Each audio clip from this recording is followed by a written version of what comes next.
Hello friends, doctor Shakti Singh classes में आपका स्वागत है। मेरा नाम डॉक्टर शक्ति सिंह और मैंने अभी पिछले वीडियो में आप लोगों को बताया था कि किशोरावस्था तक हम पहुंच पाए थे और किसी कारण बस कुछ टेक्निकल समस्या आई, इसके कारण हम कुछ चीज़ आगे नहीं बता पाए। अब मैं वहीं से कंटिन्यू करता हूँ कि किशोरावस्था में शिक्षा प्रदान करते समय हमें इस बात का ध्यान देना भी ज़रूरी होता है कि आखिरकार किशोरों की जो सबसे बड़ी समस्याओं को दृष्टिगत रखते ही उनको हमें शिक्षा प्रदान करनी चाहिए। उसी के मैं कुछ चर्चा करूंगा कि उनके शारीरिक विकास पर ध्यान दिया जाना चाहिए, यानी उनके शारीरिक शिक्षा प्रदान करनी चाहिए, उन्हें मानसिक शिक्षा प्रदान करनी चाहिए और सबसे महत्वपूर्ण संवेगात्मक शिक्षा की ज़रूरत बहुत ज़्यादा है। सामाजिक विकास की उनको शिक्षा प्रदान करनी चाहिए, उनमें धार्मिक और नैतिक विकास के लिए शिक्षा प्रदान करनी चाहिए, व्यक्तिगत विभेदों के अनुरूप उनको शिक्षा प्रदान करनी चाहिए। और भारतीय समाज में यौन शिक्षा को शिक्षा नहीं माना गया है और ना ही शिक्षा दी जाती है, जबकि किशोरों के लिए यौन शिक्षा बहुत आवश्यक होती है और किशोरों को विभिन्न प्रकार की शिक्षण विधियों के माध्यम से शिक्षा प्रदान करनी चाहिए और किशोरों के साथ वयस्कों की भांति बिहेव होना चाहिए। उनके साथ जो व्यवहार हो वो वयस्कों की भांति होना चाहिए। और किशोरों की सबसे बड़ी जो समस्या होती है वो उनका है उचित मार्गदर्शन का अभाव रहता है। अब हम लोग चर्चा करते हैं व्यक्तिगत भिन्नता। तो व्यक्ति विभिन्नता क्या होती है, व्यक्ति विभिन्न क्या होते हैं, इंडिविजुअल डिफरेंसेस क्या होता है। इंडिविजुअल डिफरेंसेस का सबसे पहले अध्ययन किया था सर फ्रांसिस गाल्टन ने 1869 में एक पुस्तक लिखी थी जिसका नाम था हेरिडिटरी जीनियस, जो फ्रांसिस गाल्टन के द्वारा 1869 में लिखी गई थी और इसी में व्यक्तिगत विभेदों की उन्होंने सर्वप्रथम चर्चा की थी। तो व्यक्ति विभिन्नता तीन प्रकार की होती है, शारीरिक विभिन्नता, मानसिक विभिन्नता और व्यक्तित्व संबंधी विभिन्नता।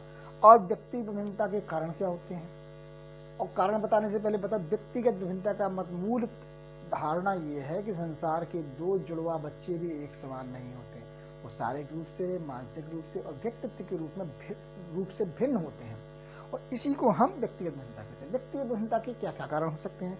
तो वंशानुक्रम एक कारण है। वंशानुक्रम जो पीढ़ी दर पीढ़ी गुणों का ट्रांसफर करता है। वातावरण क्या है?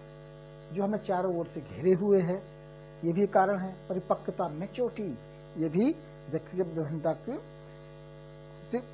को प्रभावित करती है। बुद्धि, लिंग भेद, स्वास्थ्य, पृष्ठभूमि, जाति और प्रजाति, ये समस्त चीजें व्यक्तिगत विभिन्नता के लिए उत्तरदायी होते हैं। अब व्यक्तिगत विभिन्नता का मापन कैसे किया जाए? तो व्यक्तिगत विभिन्नता के मापन के लिए अवलोकन करना होगा, परीक्षण करना होगा, मापनी का प्रयोग करना होगा और व्यक्ति इतिहास विधि के माध्यम से और संचयी अभिलेखों के माध्यम से हम व्यक्तिगत विभिन्नता को हम माप सकते हैं। दूसरी बात, व्यक्तिगत विभिन्नता में कैसी शिक्षा प्रदान करनी चाहिए? तो व्यक्तिगत विभिन्नता मतलब व्यक्तिगत शिक्षा, यानी कक्षा का आकार सीमित, यानी छोटा कक्षा का आकार होना चाहिए। छात्रों का वर्गीकरण होना चाहिए, होशियार में, तेज में, फास्ट में, कौन तेज है, कौन होशियार है, कौन क्लास में कमजोर है, ये इस बात का भी ध्यान रखना है। पाठ्यक्रम में भी विभिन्नता होना चाहिए क्योंकि सबकी रुचियाँ एक जैसी नहीं, सब में अलग अलग डिफरेंसेस है, इसलिए पाठ्यक्रम में विभिन्नता होना चाहिए। दूसरी बात, शिक्षण विधियाँ भी भिन्न प्रकार की होना चाहिए क्योंकि सबका भिन्न भिन्न है। दूसरी बात, शैक्षिक तथा व्यावसायिक निर्देशन की उनको आवश्यकता है और उनको जो गृह कार्य भी दिया जाए वो भी भिन्न भिन्न तरीकों से प्रदान करना चाहिए। इस प्रकार व्यक्तिगत विभिन्नता ने बताया कि संसार के दो जुड़वा बच्चे भी एक जैसे नहीं होते हैं। बच्चे का जो शारीरिक विकास होता है और जो भ्रूण होता है, जो माता के गर्भ के अंदर होता है, वो डिंबावस्था, पिंडावस्था और भ्रूणावस्था के रूप में होता है। शैशवावस्था में जो बच्चे का शारीरिक विकास होता है वो लड़कियों का विकास थोड़ा सा धीमा होता है, लड़कियों को या हम ये कहें कि लड़कियों की जो लंबाई होती है वो जब बच्चा पैदा होता है तो कम होती है, भार भी कम होता है। फिर लड़के प्राय लंबे होते हैं, लड़कियां छोटी होती हैं, बच्चे का भार भी, लड़के का भार ज़्यादा होता है और लड़की का भार कम होता है। तो जब बच्चा पैदा होता है तो उसकी जो लंबाई होती है 19.5 इंच होती है या 51 सेंटीमीटर होती है और जो भार होता है वो बच्चे का भार या तो 3 किलोग्राम होता है या 7 से 8। ये सामान्य बच्चे के लिए है, जो भी चीज़ें हैं ये सामान्य बच्चे के लिए होता है। अगर हड्डियों की संख्या देखें, जब बच्चा पैदा होता है 270 हड्डियाँ होती हैं और दांत बच्चे के होते नहीं जब पैदा होता है, फिर धीरे धीरे उनके दांतों का डेवलपमेंट होता है। बच्चे का जो हृदय था वो 140 बार धड़कता है, और जब बच्चा 6 वर्ष का हो जाता है तो उसका हृदय लगभग 100 प्रति मिनट धड़कता है। अब हम देखेंगे लंबाई और बालक और बालिका में जो लंबाई है, तो बालिकाएं कम लंबी होती हैं, कम आयतन होता, वजन कम होता है उनका, जबकि लड़कों का वजन ज़्यादा होता है। बाल्यावस्था में जो हड्डियों की संख्या है वो 270 हो जाती, 270 से बढ़कर 350 हो जाती है, 350 हो जाती है।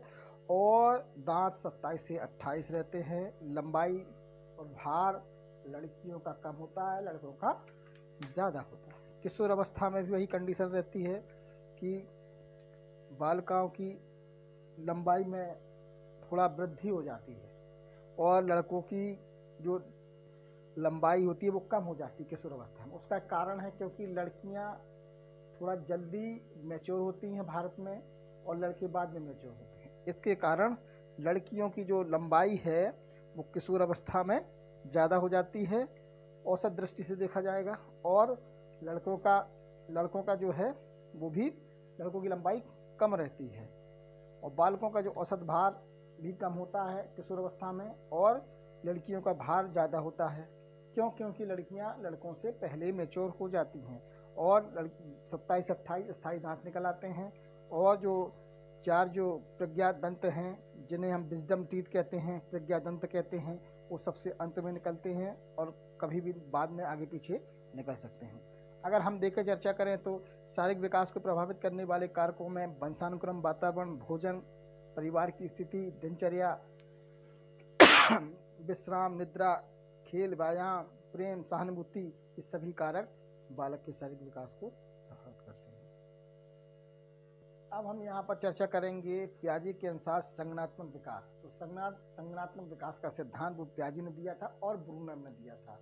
ठीक है, तो पियाजे के सिद्धांत की जो 4 भागों में डिवीजन किया था, 4 भागों में बांटा था, वो पियाजे ने बांटा था, और ब्रूनर ने 3 भागों में बांटा था।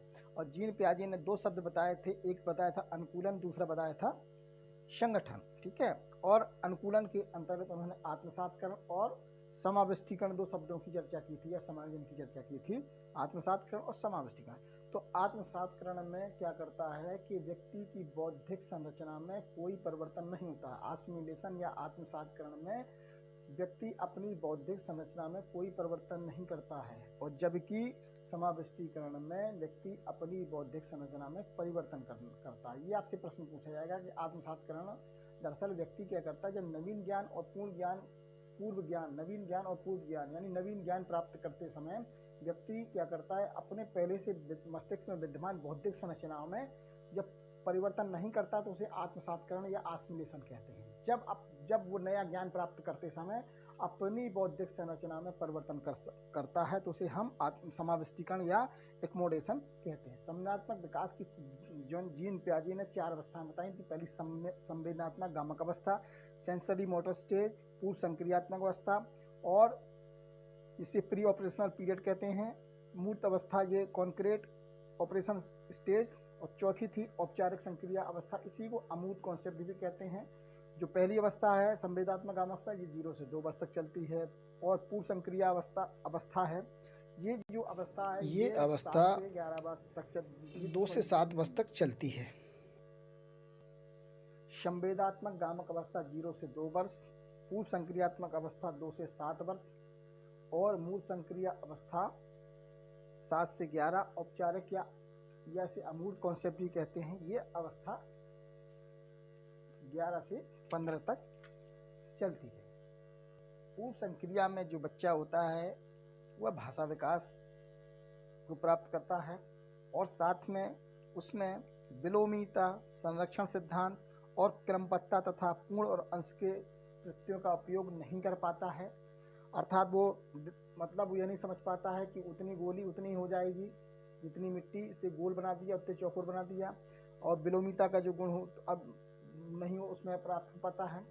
और साथ में जब मूर्त संक्रिय अवस्था में वह विलोमिता के गुण को और संरक्षण सिद्धांत को तथा क्रमबद्धता तथा पूर्ण तथा अंश के प्रत्ययों को अच्छे से समझ जाता है।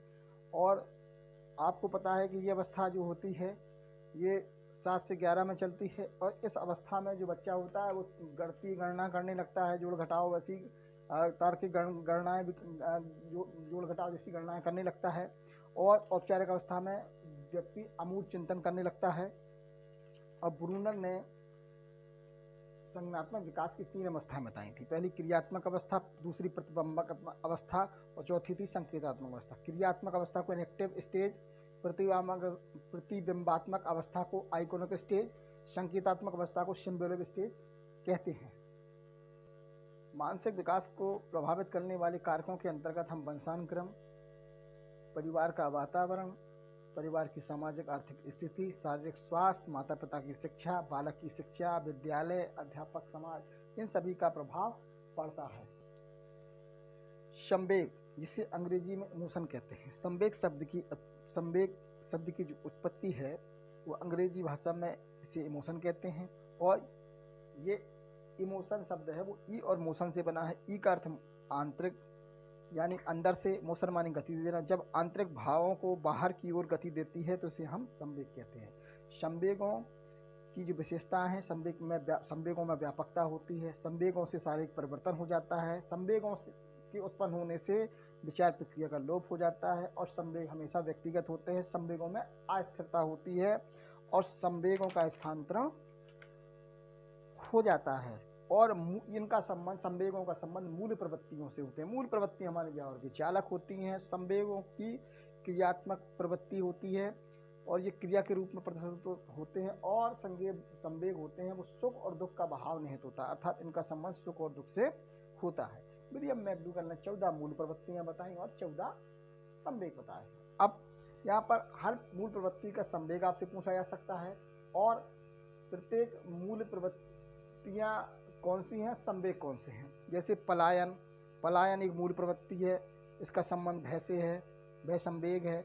युत्सा मूल प्रवृत्ति है और क्रोध संवेग है। निवृत्ति मूल प्रवृत्ति है, घृणा संवेग है। संतान कामना मूल प्रवृत्ति है, वत्सल संवेग है। शरणागति ये क्या है, मूल प्रवृत्ति है। करुणा संवेग है। काम प्रवृत्ति मूल प्रवृत्ति है, कामुकता संवेग है। जिज्ञासा मूल प्रवृत्ति है, आश्चर्य संवेग है। दैन्य मूल प्रवृत्ति है, आत्महीनता संवेग है। आत्मगौरव मूल प्रवृत्ति है, संवेग आत्महीनता है। सामूहिकता मूल प्रवृत्ति है और एकाकीपन संवेग है। भोजन तलाश ये मूल प्रवृत्ति है और संवेग भूख है। संग्रहण मूल प्रवृत्ति है, अधिकार संवेग है। रचना धर्मिता ये मूल प्रवृत्ति है और कृतिभाव संवेग है। हास मूल प्रवृत्ति है और आमोद संवेग है। फ्राइड ने बताया था कि नर्सिज्म की भावना शिशुओं में उत्पन्न होती है और ये लड़का होता है वो अपनी माँ से प्रेम करता है, ठीक है, इसे हम, और जो लड़की होती है वो अपने पिता से प्रेम करती है। तो लड़के को जो भावना होती है, लड़के की भावना को ओडिपस भावना और लड़की की भावना को हम इलेक्ट्रा भावना कहते हैं। कौन कौन से संवेग उत्पन्न होते हैं, तो शैशवावस्था में उत्तेजना, आनंद, कष्ट, क्रोध, घृणा, भय, स्नेह तथा उल्लास नाम के संवेग होते हैं। और मनोवैज्ञानिक ब्रिजेज ने कहा था कि 2 वर्ष की आयु तक शिशुओं में लगभग मुख्य संवेग उत्पन्न हो जाते हैं। और बाल्यावस्था में जो संवेग होते हैं वो कौन कौन संवेग होते हैं, संवेगों की उग्रता में ह्रास हो जाता है, यानी कमी आ जाती है बाल्यावस्था में। और ईर्ष्या उत्पन्न हो जाती है, भय उत्पन्न हो जाता है, निराशा उत्पन्न हो जाती है, जिज्ञासा की प्रबलता होती है और क्रोध उत्पन्न होता है, प्रफुल्लता होती है, स्नेह होता है। और किशोर अवस्था में जो संवेग उत्पन्न होते हैं उस पर जरा ध्यान दीजिए, भाव प्रधान जीवन होता है। बच्चा भाव में, विभिन्न प्रकार के भाव में रहता है, विरोधी मनोदशाएं होती हैं, संवेगों में विभिन्नताएं होती है, काम भावना यानी सेक्स की प्रवृत्ति पाई जाती है, वो विषमलिंगी प्रेम की ओर अग्रसर हो जाते हैं किशोर अवस्था में। वीर पूजा रहती है, स्वाभिमान की भावना रहती है, अपराध प्रवृत्ति होती है, चिंतायुक्त व्यवहार रहता है, स्वतंत्रता की भावना होती है। और अब हम चर्चा करेंगे संवेगात्मक विकास को कौन कौन से कारक प्रभावित करते हैं। तो हमारा वंशानुक्रम, स्वास्थ्य, थकान, मानसिक योग्यता, परिवार का वातावरण, अध्यापक का, अभिभावक का दृष्टिकोण, सामाजिक आर्थिक स्थिति, समाज की स्वीकृति और विद्यालय, ये महत्वपूर्ण कारक थे। नैतिक विकास के सिद्धांत के अंतर्गत हम कहेंगे कि जीन पियाजे ने भी नैतिक विकास का सिद्धांत दिया था, जिन्होंने जो 3 स्तर बताए थे जीन पियाजे ने। पहली नैतिक यथार्थता, नैतिक समानता और नैतिक सापेक्षता।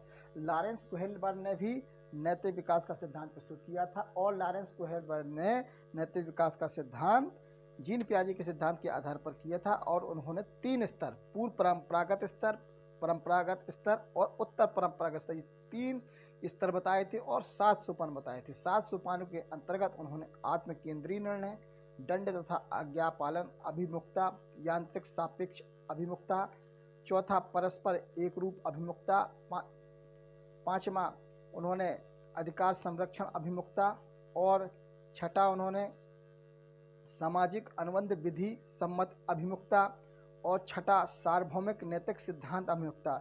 ये इस 3 प्रकार की उन्होंने नैतिक सिद्धांत के संबंध में 3 स्तर और 7 उनके भाग बताए थे।